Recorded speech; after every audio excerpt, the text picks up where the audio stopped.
जबलपुर में भाजपा अध्यक्ष वीडी शर्मा का बयान। भाजपा ग्रामीण निकाय से लेकर नगरीय निकाय चुनाव में इतिहास बनाएगी। बूथ और यूथ पर भाजपा का है फोकस। भाजपा चुनाव के लिए 365 दिन करती है तैयारी। त्रिदेव तकनीक से पारंगत होकर मैदान में उतर चुके हैं कार्यकर्ता। कांग्रेस के क्या हाल है सबको पता है, लोग छोड़कर जा रहे हैं। कांग्रेस में दो मूर्तियां बची है, बंटाधार 1 और बंटाधार 2 यानी कमलनाथ और दिग्विजय सिंह। सरकार और संगठन की प्रतिबद्धता के कारण भाजपा ओबीसी के साथ चुनाव कराने का काम कर रही है, जबकि महाराष्ट्र में ऐसा नहीं है। कांग्रेस के लोग ओबीसी आरक्षण को सुप्रीम कोर्ट लेकर गए। ओबीसी के साथ छलावा करने का काम किया कांग्रेस ने। सुप्रीम कोर्ट के निर्देशों का पालन करते हुए ओबीसी आरक्षण के साथ चुनाव कराने जा रहे हैं। जबलपुर से अमित पांडेय की रिपोर्ट। देखिए मेरा ऐसा मानना है कि हमारा संकल्प था, हमारा दल, हमारी सरकार, हमारा नेतृत्व प्रतिबद्ध था कि बिना ओबीसी के रिजर्वेशन के चुनाव न हो। आज हमें गर्व है हमारे नेतृत्व पर, हमारे संगठन पर। क्या उस प्रतिबद्धता का परिणाम है कि आज मध्य प्रदेश के अंदर इतिहास बनाया है कि हमारी सरकार के प्रयासों के कारण, संगठन की प्रतिबद्धता के कारण, नेतृत्व की इच्छा शक्ति का परिणाम है कि आज मध्य प्रदेश में, महाराष्ट्र में चुनाव नहीं हुआ ओबीसी आरक्षण के साथ, लेकिन मध्य प्रदेश के अंदर चुनाव हो रहा है। और ये चुनाव को व्यवधान डालने का काम मैं गंभीरता से कहना चाहता हूं। जबलपुर के अंदर किन लोगों ने किया? ओबीसी को रिजर्वेशन नहीं मिलना चाहिए, इसी जबलपुर के अंदर माननीय न्यायालय में, उच्च न्यायालय के अंदर ये किसने प्रस्तुत किया था गजट नोटिफिकेशन करके कि 27% ओबीसी की पॉपुलेशन है, और कमलनाथ और दिग्विजय सिंह कहते हैं कि हम ओबीसी के रिजर्वेशन की बात कर रहे हैं। आपकी सरकार ऑफिशियली गजट में नोटिफाई करके कोर्ट को प्रस्तुत करती है कि 27% ओबीसी पॉपुलेशन है और 27% आरक्षण ही मांगते हो। इतना झूठ। और ओबीसी वर्ग के साथ छल कपट करने वाले कौन थे? वो कांग्रेस के, मैं उनका नाम नहीं लेना चाहता, जबलपुर जानता है किसने किया ये।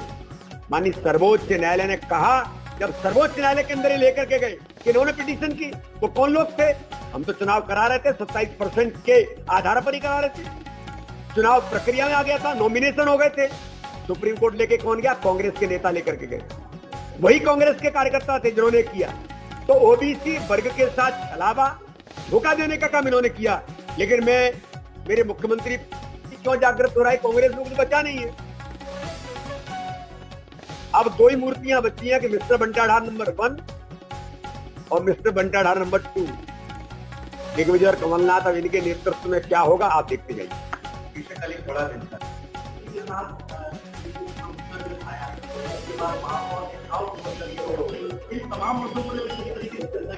देखिए कांग्रेस के बारे में मैं अपने दल की बात कर सकता हूं, और मैं हमेशा यही कहता हूं कि मुझे किसी की आलोचना करने की जरूरत नहीं है। हमारा काम है सकारात्मक दृष्टिकोण पर हम अपनी बात को आगे लेकर के जाएं। भारतीय जनता पार्टी की तैयारी चुनाव को लेकर आज से नहीं, हम 365 दिन 24 घंटे तैयारी करते हैं। भारतीय जनता पार्टी इस समाज में, इस देश के अंदर एक लाइव पॉलिटिकल ऑर्गेनाइजेशन है जो हर बूथ पर सामाजिक काम की भूमिका भी निभाता है, और चुनाव आते हैं तो राजनीतिक भूमिका भी निभाता है। संगठन काम में एक कार्यकर्ता भाव के साथ जो खड़ा रहता है, यही हमारी बड़ी ताकत है। इसलिए बूथ पर एक एक कार्यकर्ता ताकत के साथ मैदान में उतरता है, कार्यकर्ता चुनाव लड़ता है और कार्यकर्ता चुनाव जीतता है।